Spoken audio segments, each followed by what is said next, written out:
சாது சாமியை தேடி வந்தேன், தெய்வமே என் தெய்வமே. ஸ்ரீமத் சாது சாமியை தேடி வந்தேன், தெய்வமே என் தெய்வமே. கேரளத்தில் பிறந்த மகன், பொதிகை மலையில் தவம்பள புரிந்த சாது சாமியை தேடி வந்தேன், தெய்வமே என் தெய்வமே. அகத்தியரின் ஆசி பெற்று தவம்பள புரிந்த சாது சாமி, சாது சாமியை தேடி வந்தேன், ஐயனே என் ஐயனே.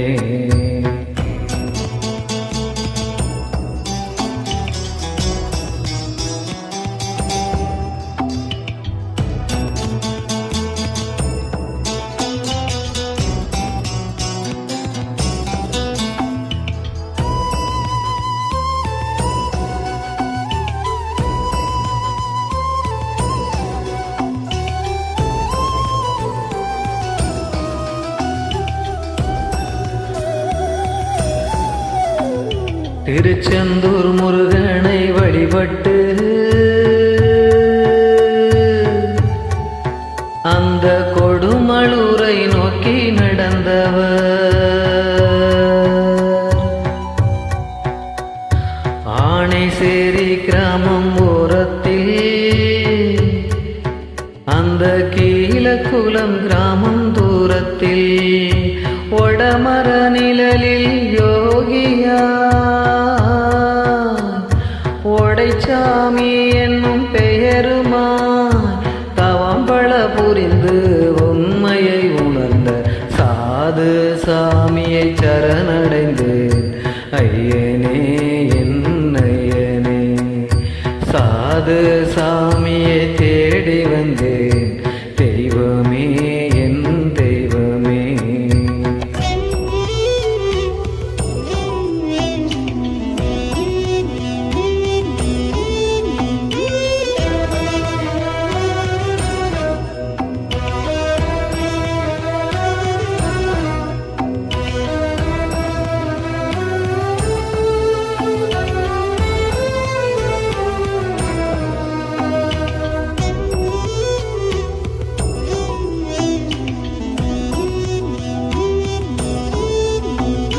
ஐயப்ப சுவாமி ஆலயத்தை அபிராமம் அருகில் கட்டி வைத்தார்.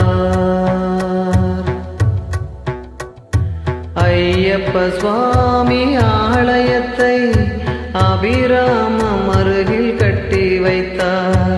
அருள் தொண்டு அங்கு புரிந்து வந்தார், அருள் வாக்கும் அங்கு சொல்லி வந்தார். நோய் நொடியா மைவினையா மூலிகையாலே குணப்படுத்தி, ஊழ்வினையா தீவினையா இறைவன் அருளால் தீர்த்து வைத்தார். கடந்த 90ஆம் ஆனி மாதம் ஞாயிற்றுக்கிழமை வந்தது.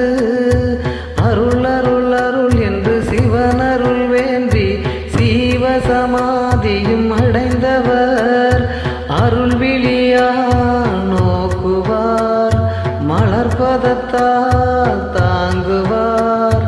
அனுதினம் அன்னதானம் வழங்கிய சாது சாமியை தேடி வந்தேன், ஐயனே என் ஐயனே. சித்தர் என்னும் திருமகனை தினம் தினம் வேண்டி வணங்கிட நானும் சாது சாமியை தேடி வந்தேன்,